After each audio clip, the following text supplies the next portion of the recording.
ನೋಡಿ, ಇದನ್ನ ಪಿಸ್ಕೆಳ್ಳು ಅಂತ ಕರಿತೀವಿ.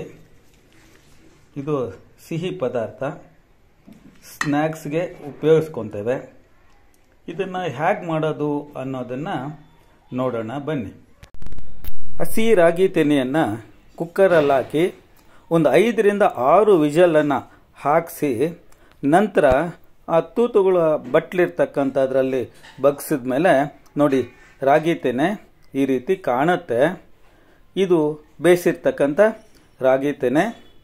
ಈ ಒಂದು ರಾಗಿ ತೆನೆನ ನೀರು ಚೆನ್ನಾಗಿ ಕೆಳಗಡೆ ಸೋರ್ದ ಮೇಲೆ ಒಂದೊಂದೇ ರಾಗಿ ತೆನೆಯನ್ನು ಕೈಯಲ್ಲಿ ತಗೊಂಡು ನಾವು ಉಜ್ಜಬೇಕು.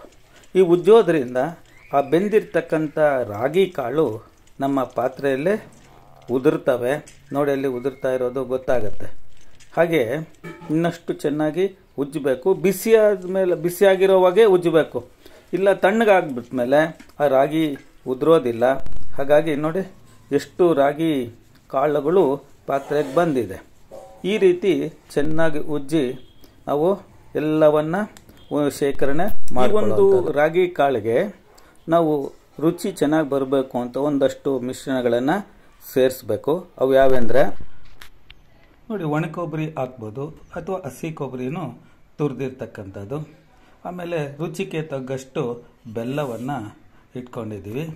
ಹಾಗೆ ಹುರಿದಿರ್ತಕ್ಕಂಥ ಎಳ್ಳು, ಇವೆಲ್ಲವನ್ನು ಸೇರಿ ಆ ಒಂದು ರಾಗಿ ತೆನೆಗೆ ಹಾಕಿ ಮಿಶ್ರಣ ಮಾಡುವಂಥದ್ದು. ತುರಿದಿರ್ತಕ್ಕಂಥ ಕೊಬ್ಬರಿ,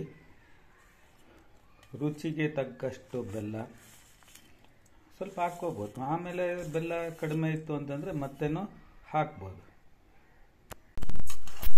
ಎಳ್ಳು ಸಹ ಹಾಕ್ತಾ ಇದ್ದೀವಿ. ಇದನ್ನೆಲ್ಲವನ್ನ ಸೇರಿಸೋ ಅಂತ ಹಾಕ್ಬಿಟ್ಟು ಚೆನ್ನಾಗಿ ಕಲಸೋಣ.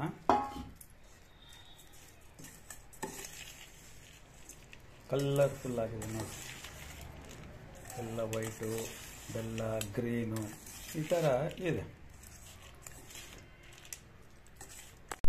ನೋಡಿ. ಈ ರೀತಿ ಕಪ್ಪಲ್ಲಿ ಹಾಕ್ಕೊಂಡು ಸ್ಪೂನ್ ಹಾಕ್ಕೊಂಡು ತಿಂದರೆ ಭಾಳ ರುಚಿಯಾಗಿರುತ್ತೆ. ನೀವು ಮನೆಯಲ್ಲಿ ಮಾಡಿ.